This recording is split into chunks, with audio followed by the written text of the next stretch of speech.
Welcome to Save Every Universe. I'm one of your co-hosts, Robbie. About a year ago, we did an episode about physical versus digital ownership of video games. Alec the Futurist has predicted that in the very near future, physical video games are going to go away entirely. In this episode, as you'll hear, I had a lot of doubt, but recent news has kind of shown that maybe Alec was right. I hate to admit it, don't tell him I said that, but please enjoy this reflection on physical versus digital video games. On this episode, we charge you full price for a digital license, but don't complain, you get an avatar too.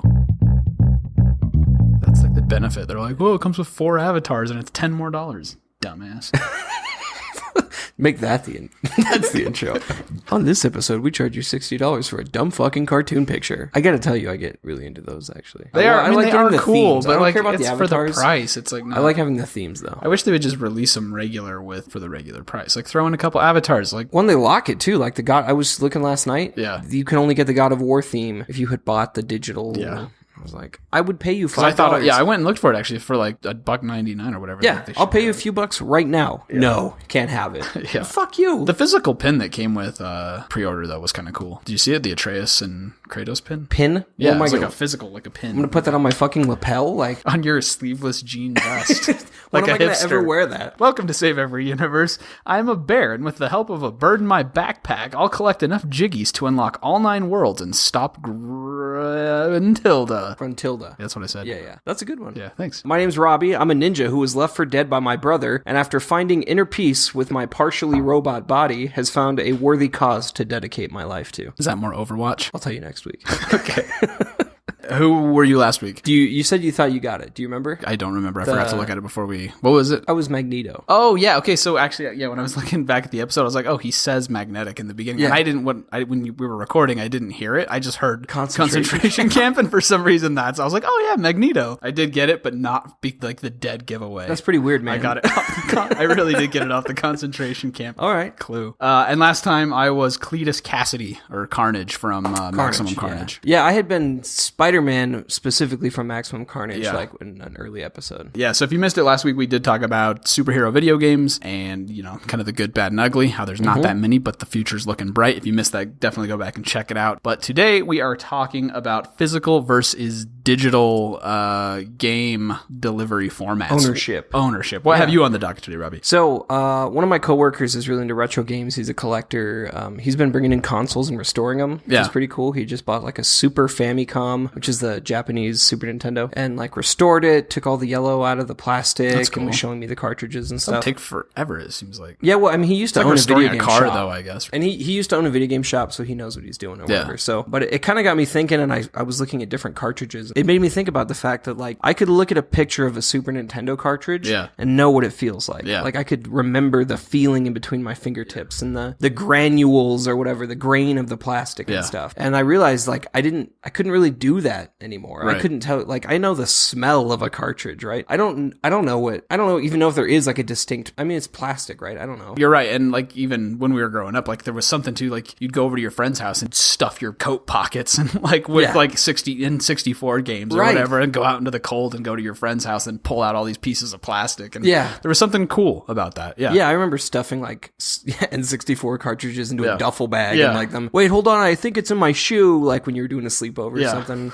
I mean, whatever console it was. You have to like mark it with a permanent marker so you didn't get it mixed up if multiple people brought it to like have GoldenEye on multiple TVs. Right. No, that's my GoldenEye. Yeah. You can tell because the paper is folded up right here on the label. So it got me thinking just about how it's kind of things have kind of changed. And even myself, I don't tend to go straight to physical copies anymore. But there are advantages to both, and it's been kind of interesting watching the world evolve and change. There, the consoles. Like, I know, especially during like the Xbox One, PS4, when they were coming out, there was talk like, are they even going to have disc drives? Yeah. Which is insane to think that we've come that far that can even be a conversation on the table. And that it really, I mean, if you look at like, I just bought a MacBook Pro not too long ago, and it doesn't have a disk drive on it. Like, and Mac Mac hasn't done that for a while, so that has to be right around the corner with games. Right. But I mean, I think at least at the time that the last round of consoles came out. Yeah. No, it was a big deal at the time, though. Remember, PlayStation did the whole thing. He's like, how do you share your games with your friends or whatever? Yeah. And it was like, he just hands them the case with the disc. Yeah. And Xbox was making this big thing about digital licenses, and you couldn't go one console to the other. Well, they were trying to do like a digital library lending thing. Right. I actually thought it sounded really cool. I was kind of bummed it didn't go that way. Yeah. I know that places like GameStop came out against it, right? That would have crippled their whole business. So I kind of wonder if there was some like corporate espionage of adding inflammatory, trying to get people worked up over that, because that would have killed them. Yeah. If Xbox would have had their way, there would have no longer been used games, right? If you remember. But I think that probably was part of it. They were trying to kill off that industry, so people have to come in and pay full price. And I think that is one of the virtues of the physical. I don't buy physical like pretty much anymore at all. And for a while, I would buy 2 or 3 games at full price and play them, and then I go trade them all in and, you know, get 1 or 2 games out of the trade credit. But I don't know if I just got old and crotchety or something, but it got to the point where I hated going into GameStop so much and like waiting in line and being stuck behind a soccer mom who had to have like what is the difference between this game and that game explained to her for like the 50th time, dude. Yeah, like I had to like do some like meditation, deep breathing shit to like just get through the interaction. That's funny. It got to the point where I would rather pay full price for everything and have no trade credit than set foot into a GameStop ever again. Yeah, that's crazy. I mean, I actually still enjoy going into, I mean, GameStop's the only real, I mean, there's some cool like indie niche local stuff. Yeah, niche local stuff around it where we live, and then there's GameStop. But I still enjoy going into those shops. I like taking my kids. They're like all excited. They get to try out the demo games like they always, like kind of has always been done. But I also haven't really been stuck behind the... Maybe it's just the neighborhood, the one that I go to or something, but it's like, it's the soccer mom freaking central. It's brutal, dude.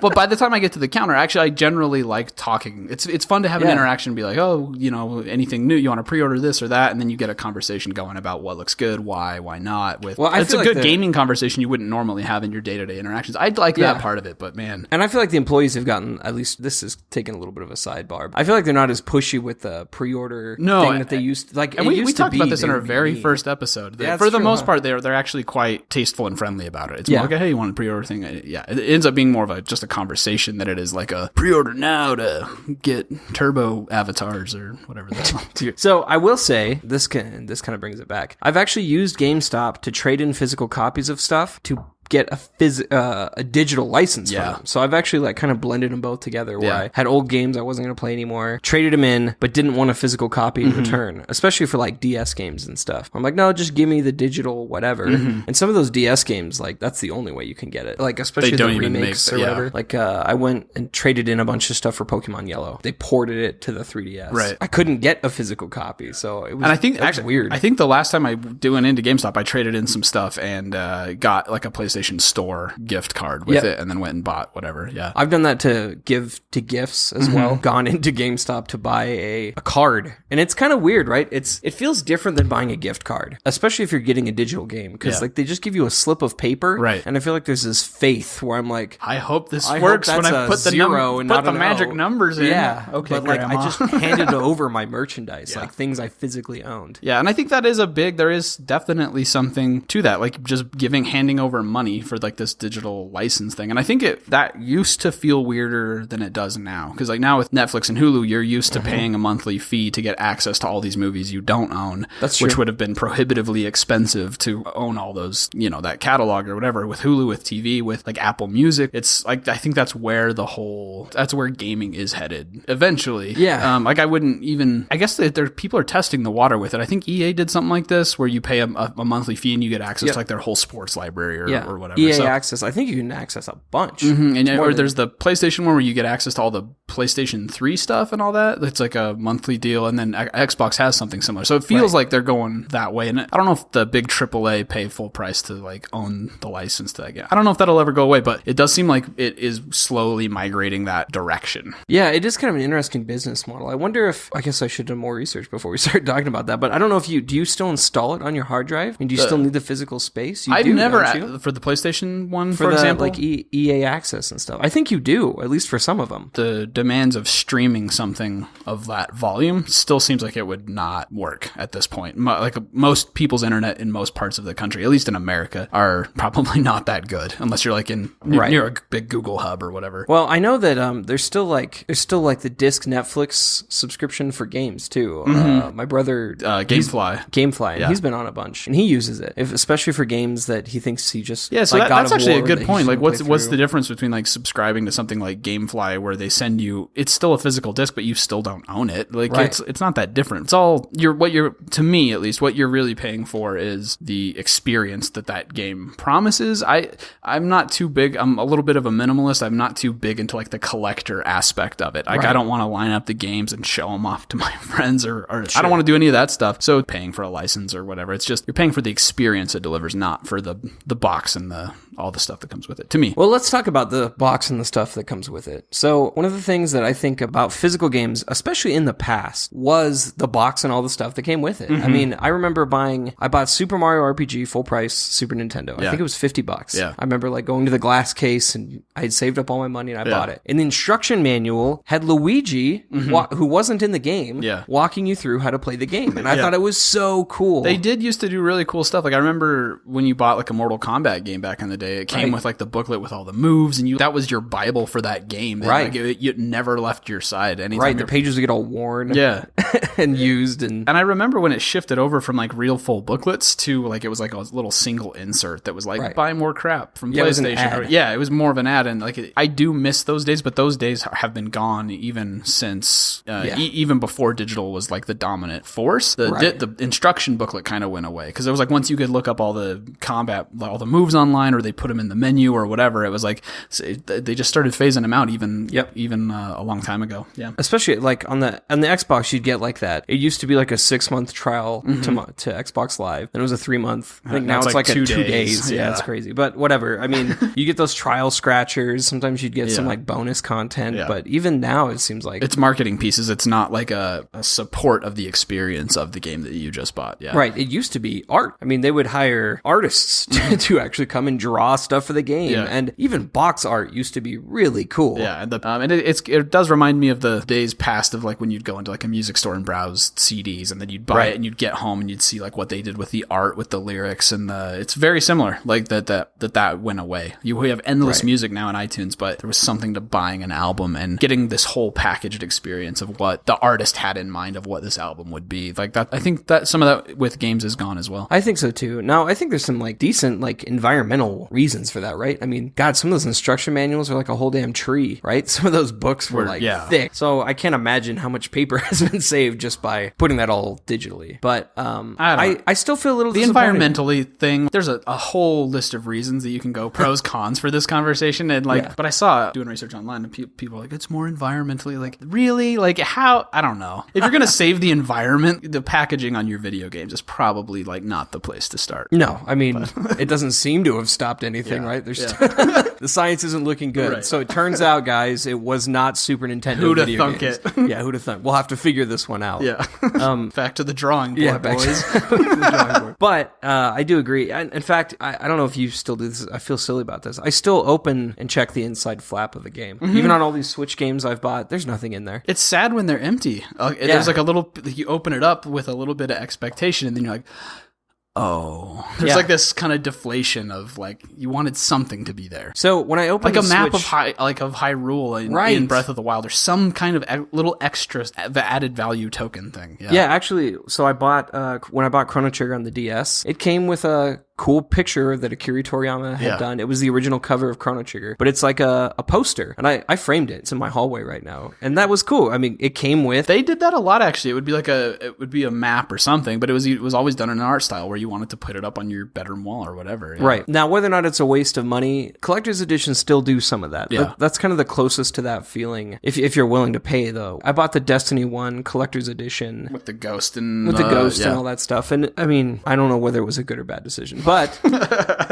there was right over there. I have like a framed solar, they had the solar system map, which I I had done some cartography, and I thought it was really cool. Yeah. As far as that used to be more standard, not at all anymore. Yeah. Anyway, what I was going to say about the Switch is, for how small those cartridges are, it's kind of a deflating feeling to like open it up and I look and it's like, And even those cases are relatively small. Yeah. But the cartridge is so tiny. tiny, right? And they're about the same size as the 3DS game. Yeah. But the 3DS cases are about half the size of that. And I gotta say, it's kind of a deflating feeling. It really is. Every time I swap out my games. So I have all physical games on the Switch right now. That's just how it like worked out. There was like used copies and sales. Well, if you don't get the bigger expansion card, I don't know if you did, like get a expanded memory card. I haven't and all yet, that stuff. no. Yeah. So if you don't, I mean, you really should. That's the smarter way to go, is with the physical. Right. And it was, I mean, I had the discount on buying them used and stuff as well. But I will say, I think it looks kind of nice having like all the red cases stacked up. Yeah. And there's like an aesthetic to seeing all the games stacked up the way they are. And I know you don't care about that as much. Well, I don't, but I am that way with books. Like, I love the look of having them all on the wall. Yeah. I feel the same way about books. And there's like a weird, movies. dumb pride of like, I read all those, or like Yeah. I played all of those. Yeah, I get it. I mean, I feel that way about my Blu-rays. Yeah. I went on a kick where I got rid of as many of my DVDs as I could because I was like, they look ugly. And it really is like a pride suffering thing, like that you invested money to build this collection as an enthusiast. It's not the same thing as like, look at all these movies. It's like, yeah, I pay $10 a month for Netflix too, you bitch. Like, you're not impressive. It looks the same as like, going through a Netflix movie, right? Also, I don't know, I mean, how many other gamers' houses you go to, but if you see the physical collections, you very quickly, without even a conversation, can go, oh, he's an Xbox player. He's a whatever player. That's true. Because of how distinct the packaging is now. And I think that's kind of cool. You can actually judge somebody just like, they're a diverse gamer or whatever. Going to someone's house and like seeing a bookshelf and seeing what they have, like you can discern a lot about their personality. And even if it's just, like, okay, they're into shooters, that's cool. You can find common ground quickly by these outward indicators of Yeah. I mean, you can definitely do that with books as well, but this isn't a book podcast.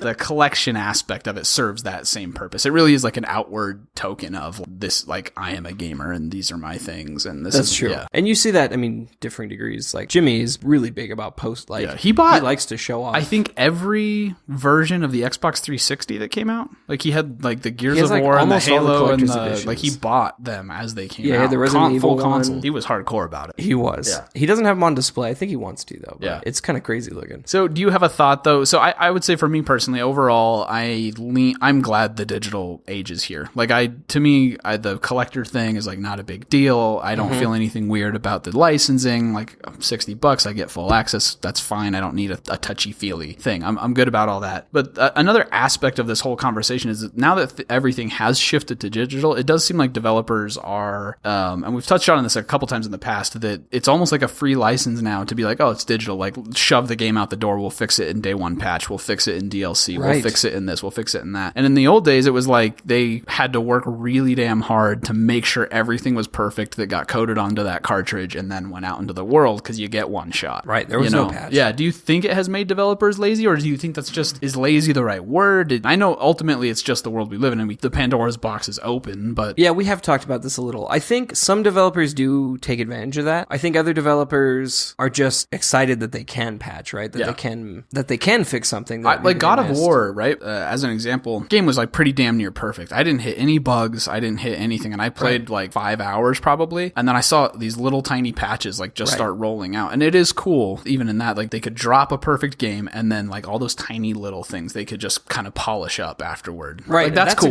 That's a good example because a lot of that stuff was minor, like, oh, people feel like the font is too small. Well, we'll put a little tiny patch out that fixes the font. Like that's something you couldn't have done before, right? Yeah. So that's a good example of like just taking advantage of the infrastructure, right? Versus, I love BioWare, okay? But not even Andromeda, okay? Because even Inquisition had problems in that first month where they were like, everyone hated the way their face looked and they didn't put in a way to change it. Right. And I feel like those types of mistakes, which we saw with Andromeda, are more like, you guys kind of screwed this up and should have put more polish on this. Should have been, That would have never flown back before the internet, right? Back before. And back when they were making like Baldur's Gate, they couldn't do that shit, right? I mean, you couldn't patch whatever they put out. That's what came out, right? So I think it kind of depends. I think some companies, like maybe BioWare, and also maybe like, well, I don't know, does Bethesda patch, or they just leave it? It kind of seems like they leave a lot of stuff. They just leave it all fucking yeah. janky, don't they? I mean, whatever. I hear you, Skyrim At least fans. they like embrace that as part of their like culture. They're like, this shit's broke, and they're like, yeah, we know. I mean, I've played. So I finally, when I beat Fallout 4, it'd been out for like a year and a half. Yeah. It was still all kinds of janky shit. Like every other Fallout game I've played, it's Yeah. like they're just like, yeah, we know, we're not patching. I don't know, whatever. But it seems like some developers have kind of Used it taken as an advantage of excuse to put half-finished stuff Right. out. I will say, though, one thing that's probably that's going to keep me from, as long as it's available, will keep me from ever going purely one or the other, are just game sales. So, digital game sales all the time, PlayStation, Steam. Right. I mean, God, summer sales, I feel like have been lackluster, but they used to be like, this is where I get my all-year PC games are from the summer sale on Steam, right? But then on the flip side, as long as you have distributors like Target, Walmart, Amazon, whatever, you're going to get deals on physical copies of things because of how they manage their inventory that you'll never get on a digital sale. You know, it's funny because I read that a couple of times, and I think that's true because when you have physical inventory on your hands, there are times when you just need to like get it out the door, right? Or they're using it as an incentive to bring people into their store or whatever. Yeah, and you'll find good deals on physical things.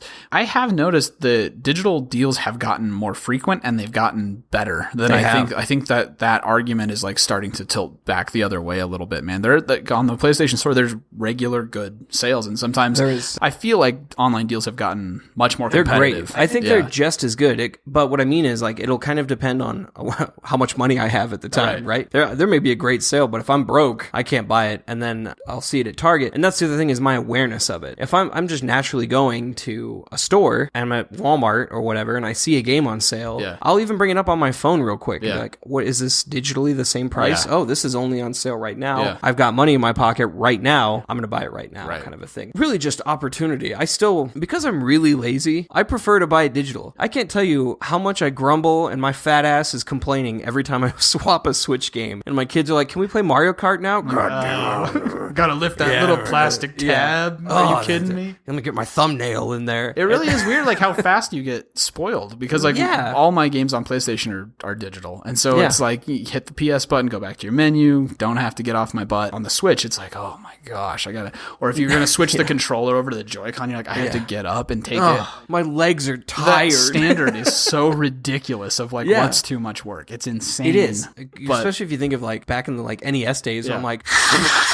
Like trying to make it work. Come on, baby, praying to the Nintendo gods. And like after 5 minutes, that only took 5 minutes. That was great. Today's a good day. Yeah, that was like an indie pit stop for back then. Yeah. Now I'm like, I don't even want to lean forward in my chair. Like, okay, I get it. We've gotten fat and lazy, but it's nice. It's nice being able to immediately switch over. It seems to load quicker, especially like if you've upgraded your hard drive or whatever. So ultimately, I was the same way with Switch too, actually. Like because I bought a bundle and I had a couple physical copies that I would have to like switch out. And I was like, I'm not doing this anymore. Like every game I bought after that was really digital. Yeah. Oh, well, switching games on the Switch is like super putting it to sleep, waking it up, switching games is like fast. It's really nice. Yeah, we've become spoiled. Yeah. So I would say I think digital is going to probably be the way of the future. I'm not sure how game stores like GameStop and stuff will evolve going forward. I'll be curious whatever the next generation is. We're not there yet, but I'm always really still surprised though that at how many people order like the big ass $120 with like the physical copy in the metal case with the action figure and the art book. And I'm always shocked at how many people are like, oh, I canceled my pre-order and popped for the 120 thing. Yeah. It blows my mind. I've never bought one of those. I don't get it. Every time I do it, I go, this is the last time. I'm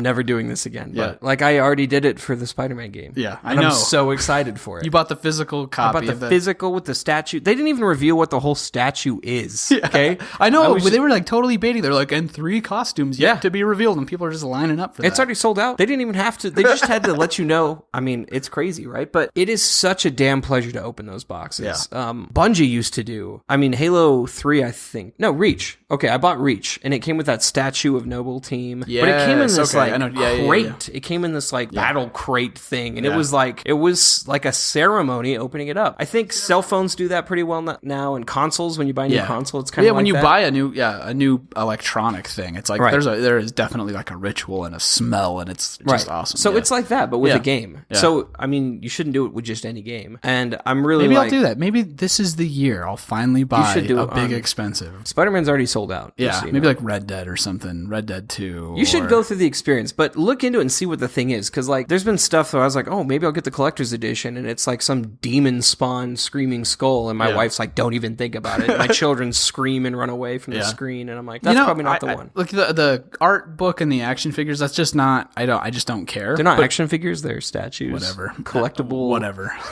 But if it was like a hoodie, I would be all over that shit. If it was like something I could wear regularly, like Andromeda came with like a backpack. I almost did it. Yeah, but I'm in law school. Yeah, I'm not in school. No, law school. Yeah, I looked how big that backpack was. I couldn't even fit like half of one of my books. It was tiny. See, but a hoodie, I could get behind. A hat, I could get behind. I would pay an extra 10 or 20 bucks for that. Remember, they had like see what is this shit? Everybody loves hoodies. They're gonna do satchels and they're gonna do backpacks and no. Not everyone does it right. Do a really good hat. Call it a day, dude. Maybe what if Red Dead came with like a cowboy hat? That'd be kick-ass. That would be cool. I wouldn't wear a cowboy hat though. But then what am I gonna do with it? That would be for intimate times. You don't ask. Hold on, let me get my Red Dead hat and a pair of socks, Hold on, and that's all I'm wearing. No, you don't ask. What am I gonna do with that about collector's edition? That's the problem. Because see, and I want something I can actually like use in my daily life, dude. I want like a hoodie. They had a badass Iron Banner hat that one of the dudes was wearing in one of the Bungie dev diaries. I was like, that's an awesome hat. I'm gonna go find it, and they don't sell it on the site anymore. It's like an old vintage from D1, maybe. I don't know. Really? Maybe. But you can't buy it. No. See, do people not like money? I know. That's what I'm saying. Look, sell us the God of War theme for $3. I'll give you 5. Yeah. Just make it available and sell us the Iron Banner hat, and then that's all we want. And we'll buy your games. We're not picky. That's all we want. Thank you for listening to Save Every Universe. If you enjoyed this episode, please give us a review on iTunes. 5 stars. 5 stars. And if you have any questions for us or ideas for us on an episode, something you'd like to hear us talk about, you can reach us at saveeveryuniverse@gmail.com.